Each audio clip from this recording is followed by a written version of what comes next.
रामदास अठावले।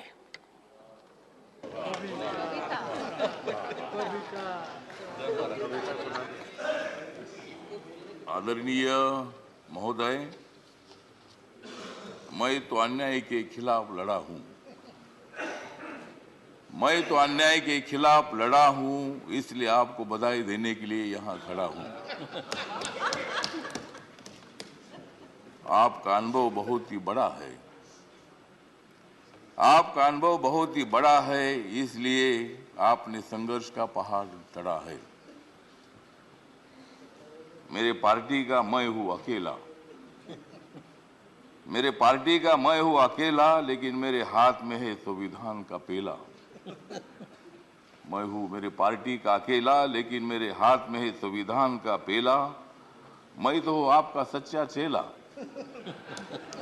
मैं तो हूं आपका सच्चा चेला, मुझे मत छोड़ो अकेला।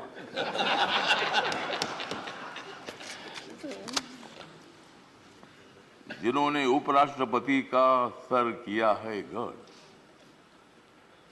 जिन्होंने उपराष्ट्रपति का सर किया है गढ़, उनका नाम है धनखड़। हमें मिलकर उखाड़ देनी है विषमता की जड़। हमें मिलकर उखाड़ देनी है विषमता की जड़। इसमें जरूर सफल होंगे आदरणीय धनखड़। हाउस में जो सदस्य करेंगे फ्रैक्शन, हाउस में जो सदस्य करेंगे फ्रैक्शन, उनके ऊपर होनी चाहिए कड़ी एक्शन। हमें तो मजबूत करना है भारत नेशन। हमें तो मजबूत करना है भारत नेशन। हंगामा करने की हमें नहीं चाहिए फैशन। तो हमें पूरा विश्वास है कि आप बहुत बड़ा संघर्ष करते करते यहाँ पहुंचे हैं।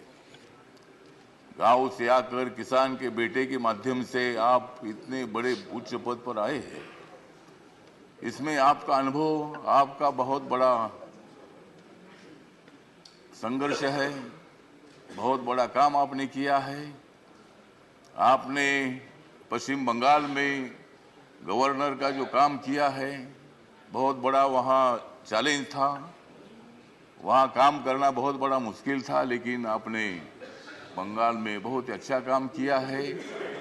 और बंगाल में अच्छा काम आपने किया है, इसीलिए आपको यहाँ लाने की कोशिश जरूर हुई है। मतलब आप एक संघर्षशील नेता है। मतलब वहाँ अगर आपका काम ठीक नहीं होता था तो शायद ये पद आपको मिलना बहुत बड़ा मुश्किल था, लेकिन आपने बहुत अच्छा काम किया है। ठीक बात है, बंगाल भी अपना ही है।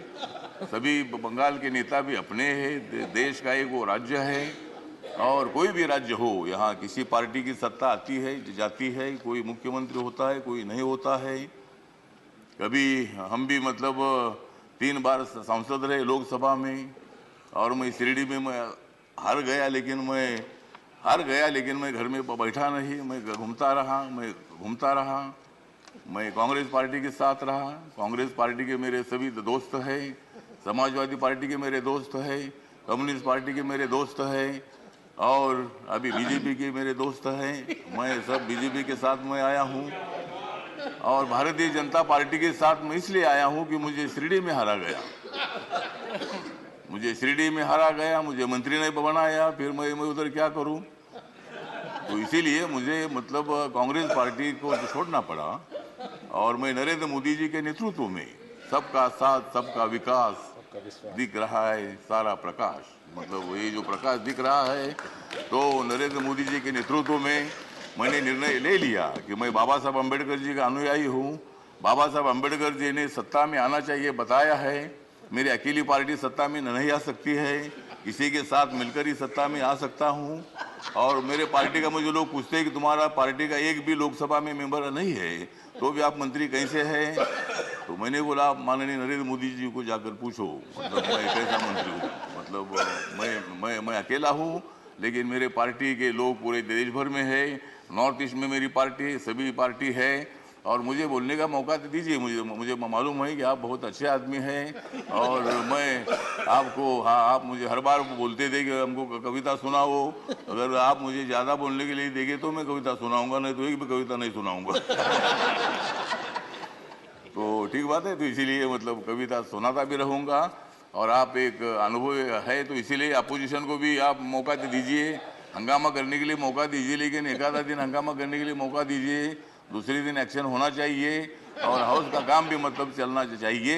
इसीलिए आप एक सर्वोच्च हाउस के आप चेयरमैन बन गए हैं। इसीलिए मैं, मेरी जो आरपीआई है, रिपब्लिकन पार्टी है, गरीबों की पार्टी है, दलितों की पार्टी है, इस पार्टी की तरफ से मैं आपके साथ हूँ।